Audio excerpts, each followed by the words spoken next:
আসসালামু আলাইকুম, কেমন আছেন সবাই? আশা করি সবাই অনেক ভালো আছেন, ভালো থাকবেন, এটাই তো আশা করি। আর আজকে দুপুরের জন্য মূলা রান্না করব। তো আমাদের গ্রামে মূলাটা রান্না করার জন্য আগে থেকেই মূলাটা টেলে নেয়। তো আমিও ওইরকমভাবে টেলে নিলাম। তারপর সাথে মাছটা আমি লবণ আর হলুদ দিয়ে মেখে রেখেছিলাম। এখন আমি মাছটা ভেজে নিব।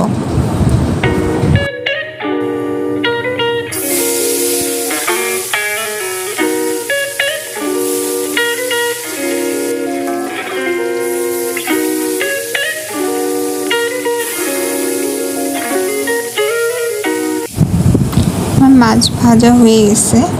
তো এখন আমি মূলাটাকে কষিয়ে নিব। আগে থেকে আমি পেঁয়াজ আর মরিচটা কেটে নিয়েছিলাম।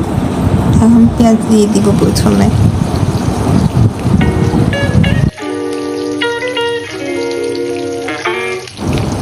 পেঁয়াজ ভাজা হয়ে গেলে কাঁচা মরিচ দিব আর সব রকমের মশলা দিয়ে দিব। প্রথমে আদা দিলাম 2 চামচ, তারপর রসুন বাটা দিব।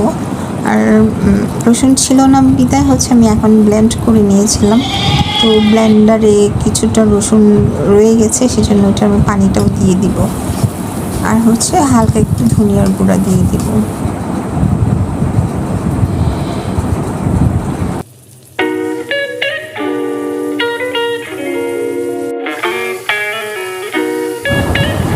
মশলাটা আমি ভালো করে কষিয়ে নিয়েছি। এখন টেলে রাখা মূলাটা আমি দিয়ে দিব।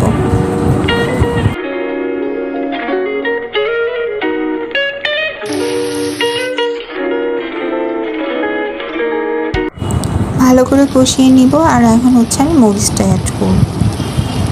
যেহেতু আমার আব্বু একটু ঝাল কম খায়, সেজন্য আমি কাঁচা মরিচটা বেশি দিয়েছি আর পাউডার মরিচটা একটু কম দিয়েছি।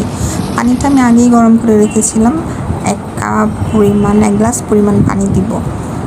তারপর পাতিলে ঢেলে নিব। ঢেলে আরও কিছুটা পানি অ্যাড করে ঢাকনা দিয়ে দিব। যতক্ষণ এটা সিদ্ধ না হয় ততক্ষণ অপেক্ষা করব।